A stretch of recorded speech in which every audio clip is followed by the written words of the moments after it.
that way. Long, long way. Photographer's dream. Yeah. Yeah. Where are you from? America, United States. Oh wow. Other side of the planet. Yeah. Long ways from home. Yeah. Police station. It's two good cemetery jokes, you know them?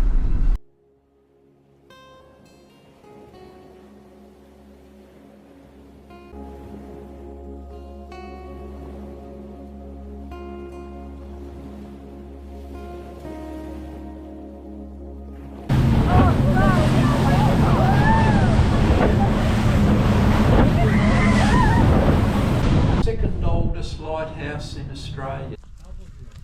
It's country life, really. Yeah, a laid-back life. Laid back is definitely what Tasmania is.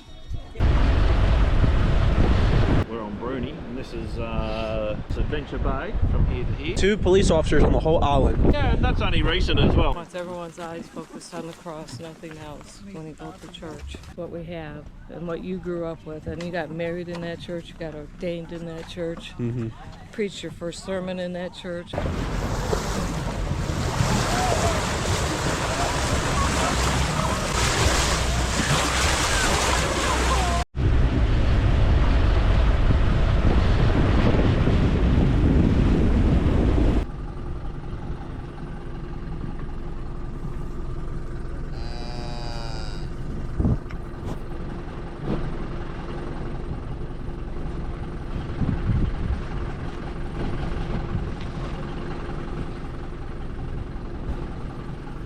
We're on Bruny, and this is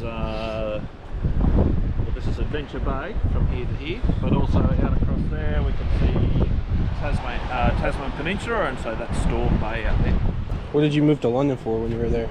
Work, the typical sort of Aussie thing to do. 2 years, you can get a working visa over there. Yeah. I was working in hotels, and my mates were over there. It's a good base to see Europe. Travel over there, earn the pound, travel on the pound. Do Aussies say rubbish like British people do? Say rubbish. Yeah, do y'all say rubbish? Things a bit like this is rubbish. Like if you're in a traffic jam, Rubbish. you might say this is rubbish. Yeah. Rubbish traffic. Rubbish weather. What kind of hobbies do you have outside of being a tour guide? Bushwalk. Mostly I work. I do other work, so working with kids and the fireworks. That takes a bit of time. I work with school kids. Police station. Old courthouse here used to have its own courthouse, now a reading room, post office, pharmacy, medical centre's just across there. If you don't make it from medical centre to pharmacy, there's always the, what is that place called?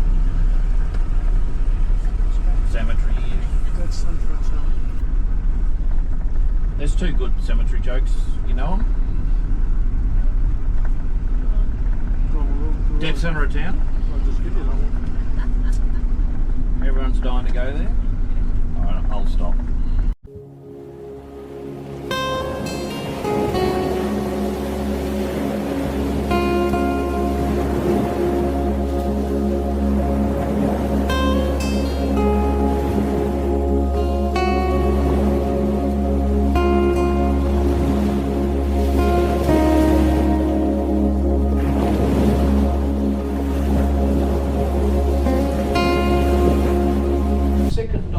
Lighthouse in Australia, this is still standing, 188 odd years old. Those lenses, they're made of crystal, lead crystal. These are 120 odd years old. Wow. Very, very special. Go back a long way, a lot of history. Yeah. That phone you said how that's how old? It still works. 120 odd years old. Yeah. We use it when we have to. Yeah. Yeah. Antarctica's that way. Long, long way.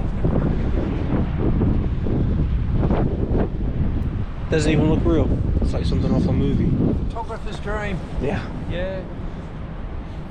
Where are you from? America, United States. Oh wow. Yeah. Other side of the planet. Yeah. Long ways from home. Yeah. Half your luck. Do it while you can. What was your name again? Matt. Matt? Matt. Yeah. Stanley. Nice to meet you, sir. Thank you so much. Do a lap round.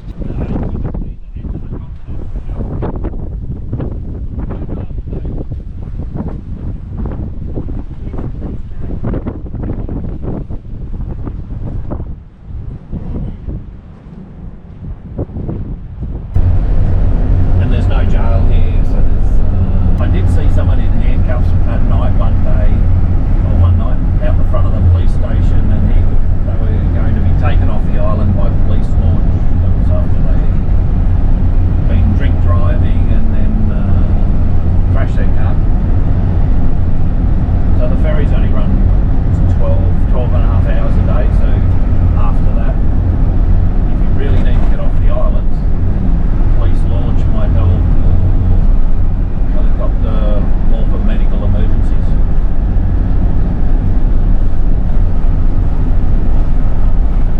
Is there a hospital here? There's a medical centre, but you couldn't stay there overnight. It's only about 900 people on Bruny, so well, permanent residents according to the last census. So we don't really have those services or the scale for those services. So if you were emergency nurse might come and visit you at home, but if you can't be at home, then you'd have to leave by ambulance or helicopter.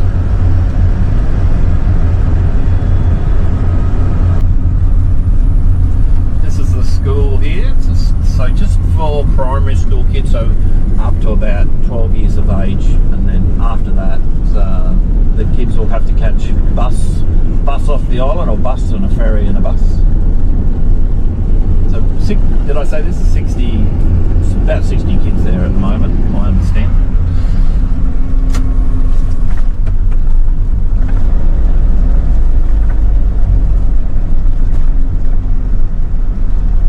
So windy. So you said there's only 2 police officers on the whole island. Yeah, and that's only recent as well. So I think when I first started here, it was only 1. Yeah. They might get some help on the holidays, but yeah, just 2 regularly now. But they were really, it seems to me pretty amazing to have a Facebook profile, a social media profile, and they appeal to the public for help on different things. Just generally shout outs if they're worried about, let's say, driving or something. Mm-hmm. Pretty amazing. What is the main crime? Like, what's the biggest crime that you see? Drunk driving or just poor driving. Well, this road we've just been on, we see a bit of that. Because people can't drive on these dirt roads or gravel roads. Yeah. They end up sideways, upside down. And you said there's no hospital, just if you need a nurse or something, they... Yeah, well, there's a medical centre, but usually, well, the doctors visit, but they're not always there, so you end up in an ambulance, or if it's serious, in a helicopter. Yeah. To Hobart, really close by helicopter to Hobart, the main hospital for Tasmania is.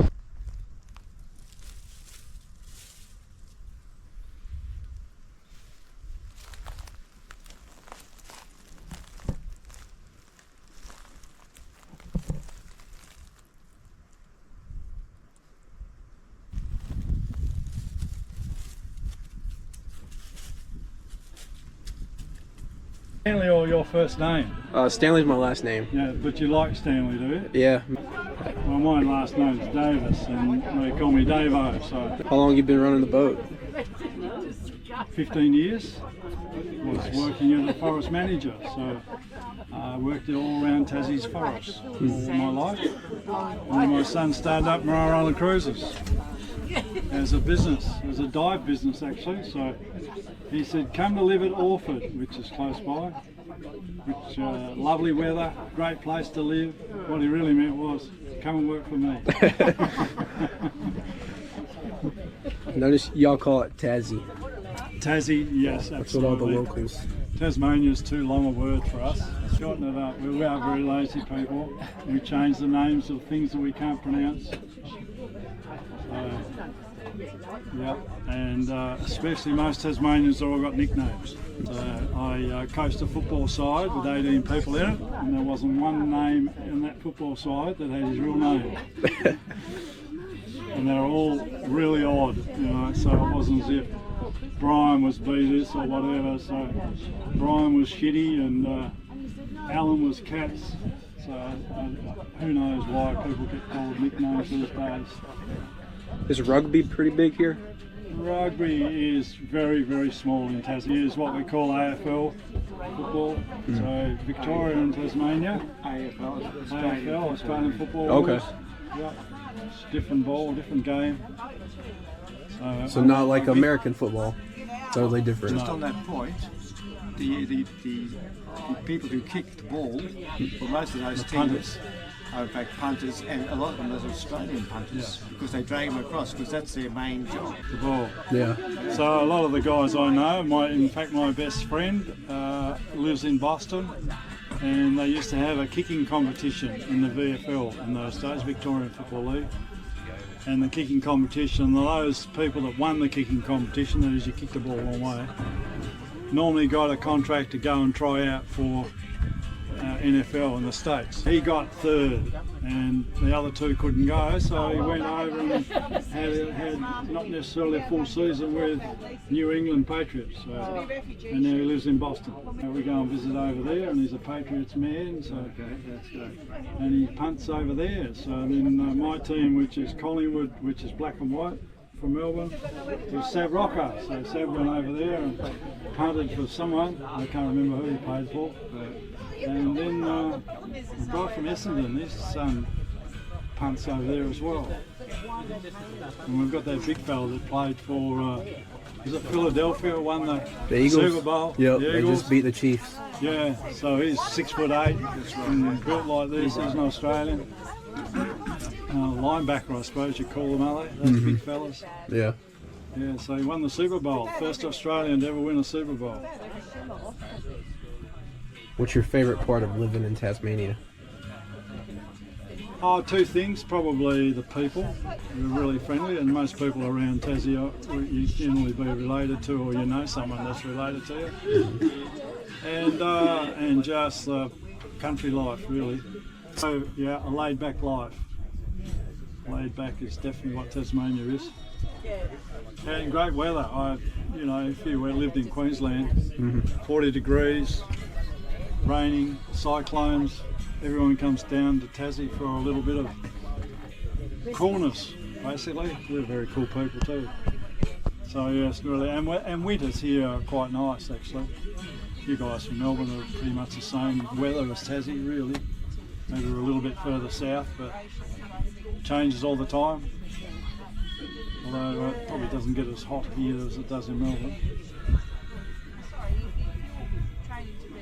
We might get underway and take this boat up to Darlington and check out the other side of the island now that the wind's dropped a bit. It should be a nice trip. Yeah, that'd be great. And catch us later.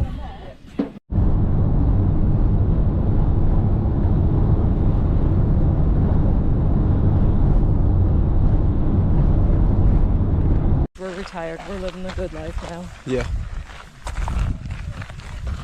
Love to travel. I do too. You never know who you're gonna meet, and it's always some interesting stories you come across. Last year. You went to Antarctica? Yeah, that was our second continent. Oh, that's my bucket list. It was fantastic. Extended cruise. So we went down into the Antarctica Circle. So it takes you 3 days longer to do that one, but well worth it. And we were on Oceania. 11 days. Yeah, 11 days there. Oceania takes you that far in, and then if the weather's good, which it was for us, you go ashore twice a day. So you ride little Zodiac rafts. Oh yeah, I've seen those. Fascinating, because we saw something different every time we went ashore. Yeah. We had scientists with us, so they do talks every morning, talks in the evening. It was just fascinating. What all have you done so far in Tasmania? We just got here, Okay. so this is our first thing other than walking around the harbor last night. We have, so as a fun fact, I like to tell everybody, we're fifth generation graduates from Ohio State, husband and wife. We're the only ones in the college that can go back that far, husband and wife. Yeah, it's pretty neat. So when my grandmother went there, She was one of there was only a couple hundred women that even went to college. And so they had one dorm for women at that time. So when my nephew graduated a couple years ago, the president of the university actually recognized our family and had a stand-up at graduation, which is huge. How many children do y'all have? We have 3. So as soon as we retire, we have a cabin in the Upper Peninsula of Michigan. So the first trip we did is we crossed over at Sault Ste. Marie, drove the Queens Highway all the way to West Vancouver, dropped down to Seattle and took Route 2 back, which Route 2 goes right by our cabin. So we drove the entire western side of Canada, and then Route 2 is the northernmost route in the United States. What made you want to come to Tasmania? We're in Australia and it's so close, you gotta do it. Yeah, might as well. You're already here. Yep. We had done New Zealand, so I'm like, let's get this whole quadrant done. I think it's just exciting to go places that a lot of people don't go, like Antarctica, Tasmania. It's like a hidden gem. Antarctica's that's number one for me. There's a tour you can do where it's like a sailboat. It's $22,000 for 3 months. So. Oh my gosh, that's not a bad price for 3 months at all. Not for the experience, but I gotta win the lottery or something to be able to do that. Yeah, you were telling me some cool stuff about your town. You said that there was an architect. What was his name again? That he collaborated with some... Ariel Saranen. Yeah. So he collaborated with the architect that did the Sydney Opera House. We have I.M. Pei. I.M. Pei did the triangular glass building outside of the Louvre. So he's done buildings in our town. And then Harry Weiss has done several buildings. Nice. And we're ranked 6th in the country for architecture.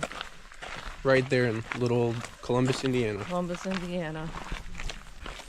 And you know, it's one of those things, the founder of Cummins Engine Company gave back to the town. All his money he kept giving back to the town by doing parks and architecture and theater. We have 2 symphonies. Really? Yeah, we have lots of culture. 2 symphonies for a town that size. Multiple theater productions. Yeah, appreciate you. Like when you go to Europe, the castles and cathedrals, you know, they you're just mesmerized. First Christian Church. Nothing is centered. Now, I sat in that church my whole life going, never even noticed. And then when they gave the tour and they said, look at how everything's off center. So from the main aisle, one side of the pews are longer than the other side. Yeah. The cross is not in the center. It's fascinating, that stuff that the architect wants to incorporate in. And it's very plain inside. There's one big cross because he said he wants everyone's eyes focused on the cross, nothing else, when he built the church. Now, the next church he built was much more modern. It's North Christian Church, and it's a church in the round, one of the few in the world. And the acoustics is like in the Sydney Opera House. Oh, really? So they never have to mic anything. You can sit anywhere and hear every single word that's said. The other thing we do is we have a lot of sculptures all throughout town. So every year we bring in a sculpture display. There's about 7 to 8 different displays. And then they are there for 6 months to a year. And at the end of the year, the town kind of votes on what they want to keep. So then we'll keep one of them. So we have some really modern stuff, very old stuff. The sculptures are really interesting. There's a big sculpture in front of the library that is very famous. It's an arch that this gentleman did. How many people are in your town in total? About 45,000. Definitely have to check it out when I come out to Indiana. The tour we see people out sketching the buildings all the time. They'll just be sitting outside doing sketches and things when you're walking around. Yeah. So there's a walking tour or a bus tour. I'd highly recommend doing the bus tour because the tour guides know so much about the history and architecture. Yeah. We're written up in a couple magazines because at First Christian Church they have a bell tower. Yeah. It goes straight up, separate from the from the church building, but on the grounds. No building in our town can be taller than that church tower. Really? Yeah, they set a restriction for that. So water had gotten into it and it needed to be repaired. It was over $1 million to go in there and repair it, but the town raised the money and paid for it. I like that. Your city council, whoever it is, has a reverence for that. That says a lot right there, you know. Yeah, we had to do an addition on the church, and we wanted to cross over this road and put a bridge to connect, because there's like a youth center on the other side. People came and protested because they said no changes to that church. It's too historic. Yeah. So it took us years and years to figure out how we could add on and keep the original design. Which bill I just read, the church just voted. They're doing a whole sculpture display down in the reflecting pool. So it was originally built with a reflecting pool, and then they filled it in. And so they wanted to bring something architecturally significant to the church. And they just voted on a whole display. Yeah. These banners and I don't know what all. We don't realize what we have and what you grew up with. And you got married in that church, you got ordained in that church, preached your first sermon in that church. I said, and the organ in there is fabulous. So we were in a big cathedral in Montreal, and they were talking about their organ, and I said, that sounds very familiar to the organ we have. And she goes, where are you from? And I said, Columbus, Indiana. And she goes, First Christian Church. She knew what you were talking about. I knew what I was talking about.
Sure. That's what I was going to ask you if we could get some more. The handful only lasts about 30 seconds. Yeah. So we can have it all.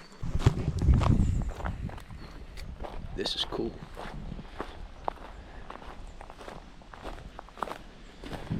Good day, mates. You want some? What's up, boss? There you go. Can't forget about you two.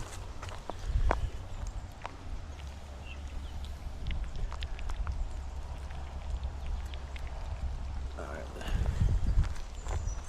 You want some too? You're just a little fella.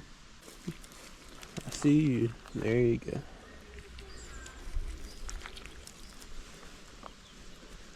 I'll give you the rest. You're a cool kangaroo.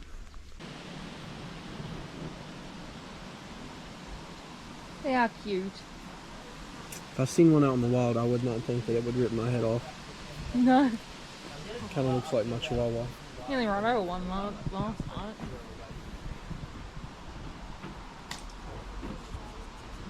But the boys won't go back together until about the end of April. Okay. Which is at the end of breeding season. So January to the end of April is breeding season. The boys are just bum holes throughout that whole section, basically. But Devil's are quite interesting. So he's actually quite old, 7.5. Okay. Devils out in the wild, they live for about 5 to 6 years. Captivity about 6 or 7. The longest recorded devil to live in captivity was just 8 years. So he's one of the oldest devils that we've got at the moment. Okay. He's still got a lot of kick to him. For some reason, this one just hates me. It's what it is. But devils are quite interesting out in the wild. They actually are scavengers. People think that devils are hunters and they take down wallabies and they're good at that type of stuff. Tasmanian devils are quite the opposite of hunters. Reason being is top speed for these guys is about 25 kilometres an hour, which isn't very fast at all. Basically, everything's faster than that. They're also blind after about a metre in front of them. So in terms of hunting for these guys, it's quite non-existent. Their best sense is their sense of smell, and that's how they find their food out in the wild. Okay. Their noses are quite good, as you can see, sniffing. Actually, I call them cheeky hunters.